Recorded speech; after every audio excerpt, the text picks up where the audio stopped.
Waspada, sering melihat hantu di rumah bisa jadi pertanda halusinasi dan depresi.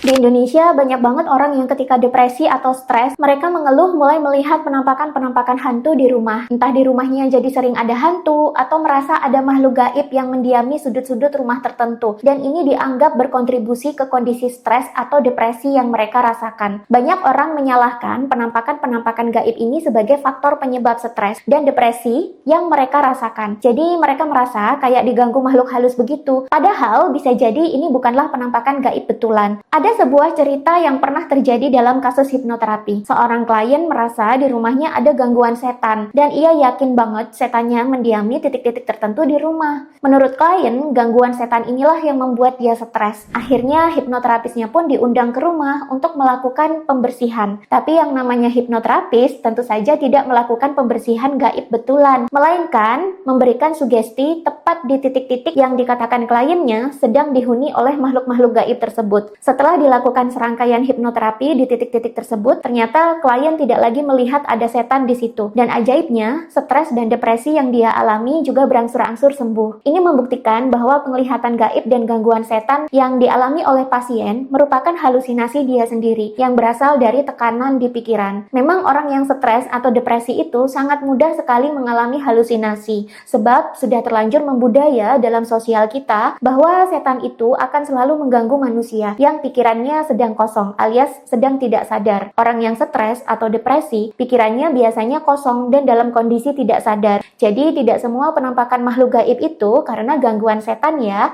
bisa jadi karena faktor stres juga. Buat kalian yang di Jakarta dan sekitarnya, jangan lupa ya untuk datang di gathering terakhir saya tahun ini dengan tema Bumi Baru Zaman Keberlimpahan Nusantara. Bumi kita sedang berubah menuju ke bumi baru yang lebih berkesadaran, lebih harmoni dan lebih keberlimpahan. Karena itu kita semua mengalami kebangkitan spiritual. Bumi baru nanti adalah eranya penciptaan dan kreasi. Ini adalah era yang penuh dengan peluang dan keberlimpahan. Kebangkitan spiritual adalah jalan pembukanya. Apa sih yang perlu dilakukan selama kebangkitan spiritual dan bagaimana caranya kita bisa beradaptasi dan berdaya di bumi baru nanti? Selengkapnya akan kita bahas di gathering Jakarta besok. Pastikan kalian hadir karena seatnya sangat terbatas dan belum tentu saya akan hadir di Jakarta lagi. Cek deskripsi video atau klik link di bio, pilih tombol daftar gathering untuk mendaftarkan diri kalian sekarang.